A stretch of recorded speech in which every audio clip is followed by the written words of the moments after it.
Une image sonore claire d'un son fort est essentielle pour produire un fort plein et naturel sur l'instrument.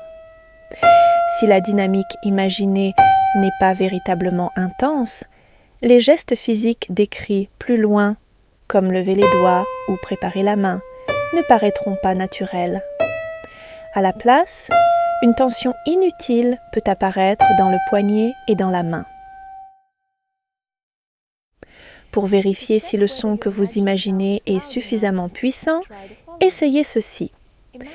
Imaginez un intervalle avec une couleur du son pleinement saturée, fortissimo, tout en transférant le poids du bras, puis commencez à chanter le son imaginé.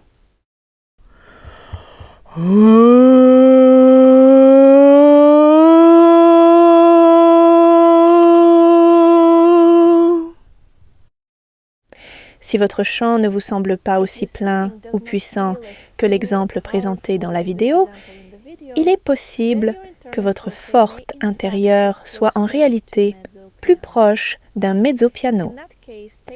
Dans ce cas, prenez le temps d'élargir progressivement votre imagination dynamique et laissez le son se déployer. Rappelez-vous que perdre la perception du mouvement horizontal du son dans l'audition intérieure conduit souvent à un toucher plus vertical, plus dur ou trop accentué. Établir une relation solide entre votre son intérieur et votre toucher physique demande de la patience. Avec une pratique régulière, les mains s'adaptent peu à peu à ce que vous imaginez et répondent avec davantage de clarté et de facilité.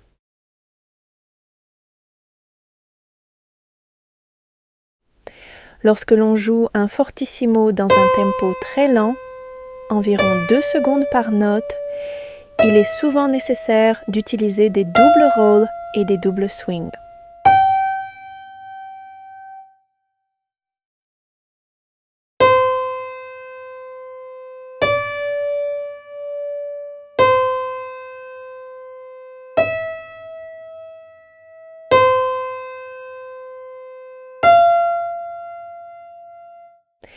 À un tempo légèrement plus rapide, le second rôle d'un double rôle tend à se resserrer et à prendre une forme plus elliptique.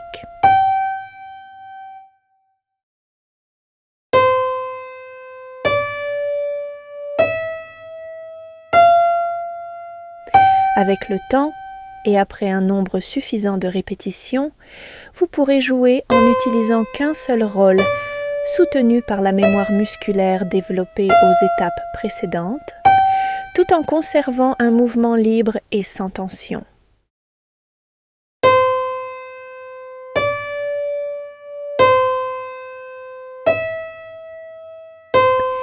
Il est également important d'ouvrir la main, en levant les doigts, avant de jouer la note suivante. Cela empêche l'accumulation de tension et permet au geste de refléter pleinement la dynamique du fortissimo imaginé. Cela constitue aussi un exercice utile pour renforcer les muscles des doigts et de la paume.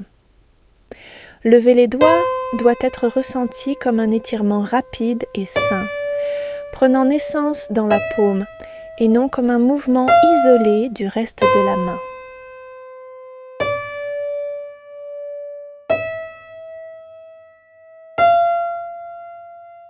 Le schéma est simple. Commencez avec une main détendue et fermée, l'ouvrir rapidement dans un étirement, puis revenir à une position relâchée.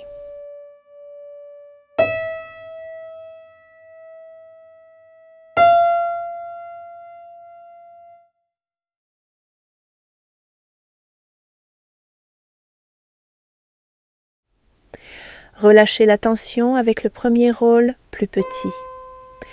Au sommet du second rôle, plus large, ouvrez la main. Jouez la note suivante au point inférieur de ce second rôle.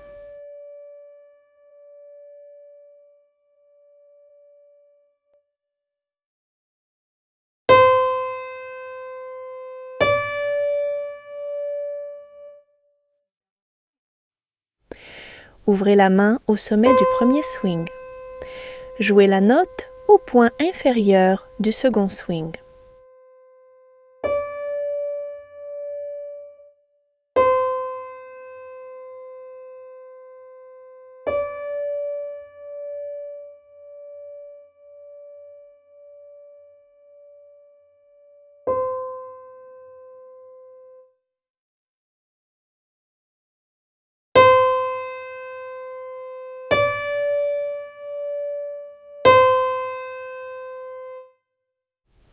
Dans les deux cas, double rolls et double swing, il est utile de compter 1 et 2 lorsque vous jouez la note, puis et au moment d'ouvrir la main à l'aide du mouvement du poignet. L'ouverture de la main doit être rapide, non progressive, ainsi le geste demeure libre, puissant et en accord avec le forte imaginé.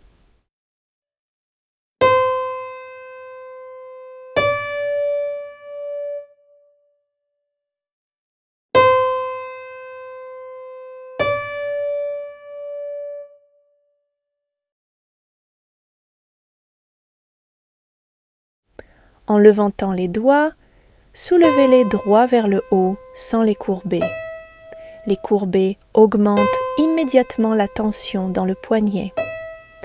Commencez à lever les doigts seulement lorsque vous approchez de 6 heures du premier roll ou swing et atteignez l'ouverture complète à 12 heures du second roll ou swing.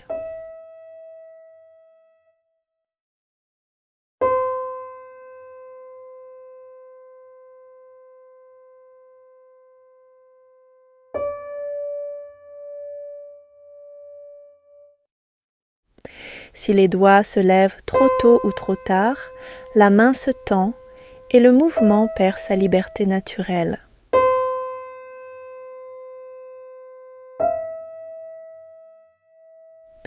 N'oubliez pas que lever les doigts n'est nécessaire qu'au tempi lent.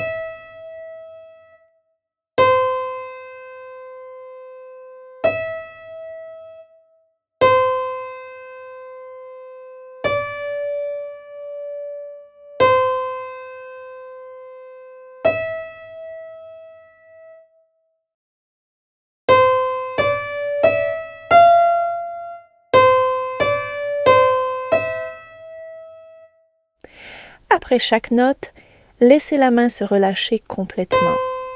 Elle doit paraître vide, légère et détendue. Cela empêche l'accumulation de pression inutile dans la paume ou le poignet qui pourrait autrement provoquer un inconfort ou une douleur dans la partie inférieure du poignet.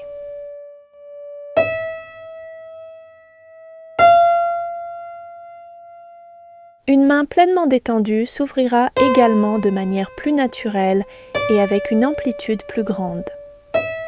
Si la main n'est pas suffisamment détendue, lever les doigts paraîtra forcé et faible.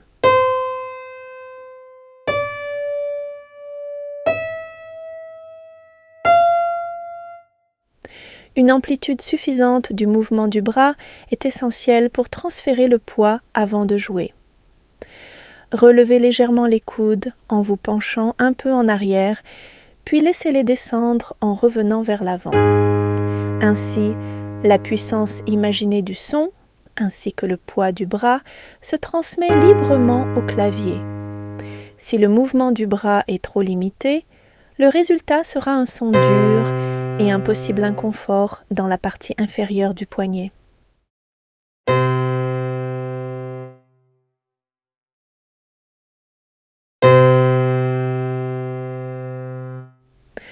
Dans les exercices de forte, jouez la note sur le temps fort 1, puis levez le doigt en ouvrant la main sur le contretemps et. Laissez le coude accompagner librement chaque note et inclinez le buste d'environ 30 degrés vers l'avant. Cette légère inclinaison permet à la gravité de soutenir le poids du bras, aidant à éviter un son dur ou une attaque trop agressive.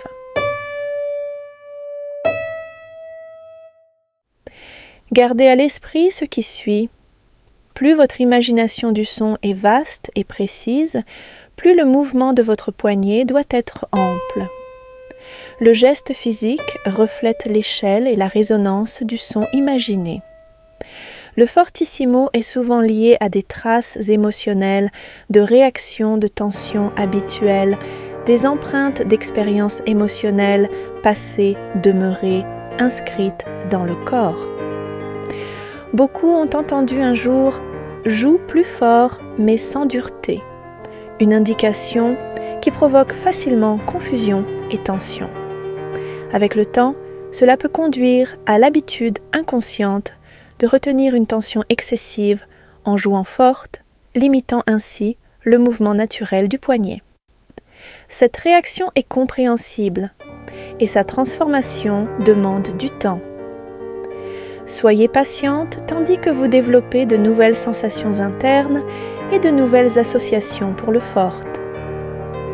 Pour l'instant, rappelez-vous doucement que vos mains demeurent légères, vides, faibles et libres, même dans la dynamique la plus forte. Paradoxalement, un forte vraiment résonnant ne provient pas d'un effort musculaire. Il naît de l'imagination du son, de l'intonation et du transfert naturel du poids du bras. Si vous ressentez encore une forme de limitation ou un manque de liberté, le volume 3 montrera comment la posture et un état énergétique juste soutiennent un forte sein. Une fois ces éléments intégrés, l'expérience du forte devient à la fois puissante et légère, de manière stable et durable.